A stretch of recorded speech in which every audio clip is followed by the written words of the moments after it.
नमस्कार दोस्तों, मैं शालिनी शर्मा अपनी इस संगीत कक्षा में आप सभी का स्वागत करती हूँ। दोस्तों, आज का हमारा जो विषय है वो है गायक के गुण और अवगुण। तो आइए इस टॉपिक की शुरुआत करते हैं और जानते हैं सबसे पहले कि एक अच्छे गायक में क्या क्या गुण होने चाहिए।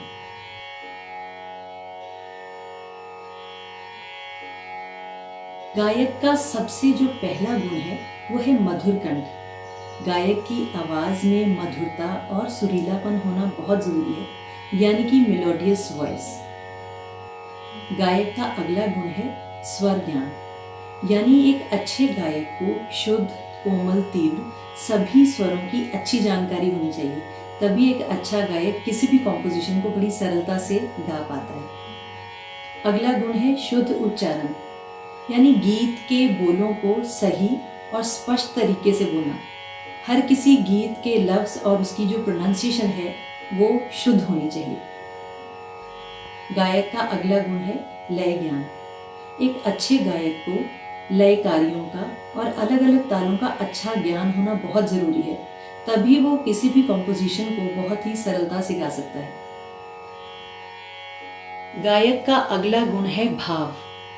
गाते समय गायकी और लयकारी के साथ साथ भाव का ध्यान रखना बहुत ज़रूरी है। कई बार संगीत पक्ष इतना हावी हो जाता है कि उस गीत का भाव खो जाता है, इसलिए सबका बैलेंस बना के चलना बहुत ज़रूरी है। गायक का अगला गुण है एकाग्रता।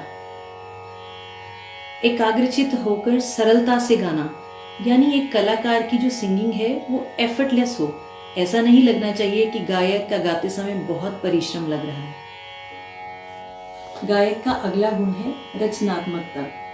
एक जो आर्टिस्ट है, एक कलाकार है, उसमें क्रिएटिविटी होना बहुत ज़रूरी है ताकि वो अलग अलग स्वरों को अलग अलग ढंग से गा सके। गायक का सबसे महत्वपूर्ण जो गुण है वो है आत्मविश्वास। जब तक एक कलाकार में, एक गायक में, एक परफॉर्मर में कॉन्फिडेंस नहीं होगा, आत्मविश्वास नहीं होगा, तो अच्छे तरीके से परफॉर्म नहीं कर पाएगा। तो इसलिए आत्मविश्वास गायक का बहुत महत्वपूर्ण गुण है। ये थे गायक के गुण। अब हम गायक के अवगुणों की बात करते हैं। गायक का सबसे पहला जो अवगुण है वो है कर्कश कंठ।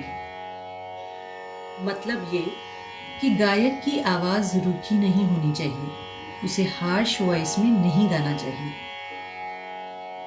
दूसरा अवगुण है बेसुरापन, यानी गायक अपने सुरों से हिले नहीं, क्योंकि गायकी में बेसुरेपन से नीरसता आती है और श्रोताओं को अपने साथ हम जोड़ नहीं पाते।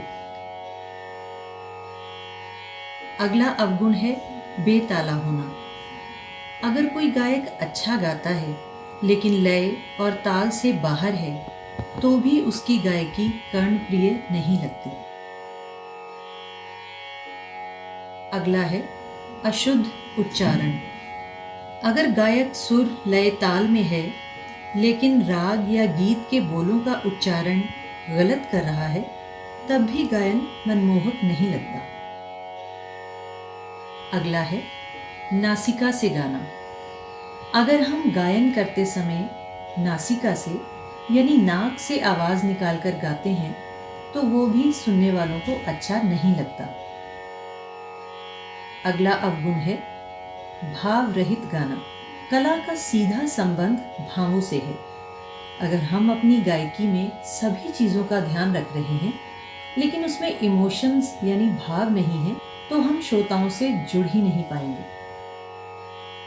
अगला है क्रमहीन गायन। एक अच्छे गायक को गायकी के क्रम का ज्ञान होना बहुत आवश्यक है। ऐसा ना हो कि हम छोटा ख्याल पहले गा रहे हैं और बड़ा ख्याल बाद में गा रहे हैं, या फिर ताने पहले गा रहे हैं और आलाप बाद में ले रहे हैं। अंत में जिस अवगुण की बात हम कर रहे हैं वो है भयभीत होकर गाना, यानी डर के गाना।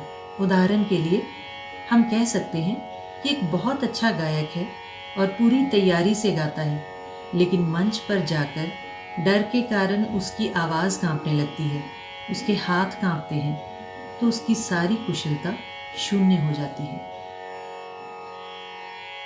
दोस्तों, मैं उम्मीद करती हूँ कि आज का विषय आपको अच्छे से समझ में आ गया होगा। आपसे फिर इसी संगीत कक्षा में मुलाकात होगी। नमस्कार।